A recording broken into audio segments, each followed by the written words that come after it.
But yeah, so that actually would we threw up a picture on the screen. We've got the before and after. So up above is the is a dirty DPF. Down below is what a clean one looks like. And that in the dirt there isn't just on the surface; it goes all the way down. Like this particular DPF is probably about a foot thick, and the soot and ash embedded in there will pretty much go, through the entire thing. So it's important to get out. But what the regen does is burn the soot, but it doesn't eliminate it. My analogy is like my garbage can here.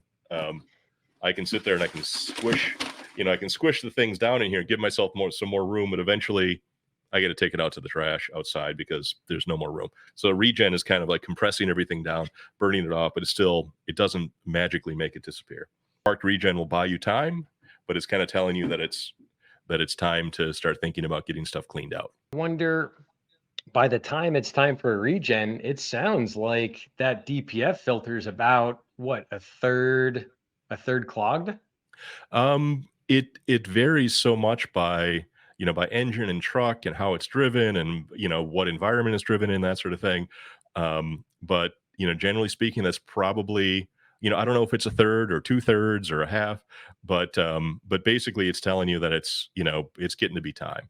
And so I always tell people, if you're starting to get park regens, you don't want to be someplace where you're rolling the dice on that, where all of a sudden you're up in the mountains with 55,000 pounds in the box and you're stuck and calling for a tow. Parked when a truck calling for parked regens, it's just really telling you that, my stuff isn't breathing as well as it should be. I'm doing the best I can to get stuff out, to burn the soot off, but plan on in the next few weeks to get things cleaned up so you're not stuck on the side of the road and being towed somewhere. So by the time they're ready for a regen, they're probably already losing fuel mileage. Like, do you have any idea, talking to some of your customers, like how much they're already losing? I mean, it varies so much, but kind of the rule of thumb and what people find in, doing more analysis of larger fleets, the difference between a clean DPF and a dirty DPF, increase your fuel economy with, going from a dirty DPF to a clean DPF, increase your fuel economy by up to 5% and power and Wow. what have you.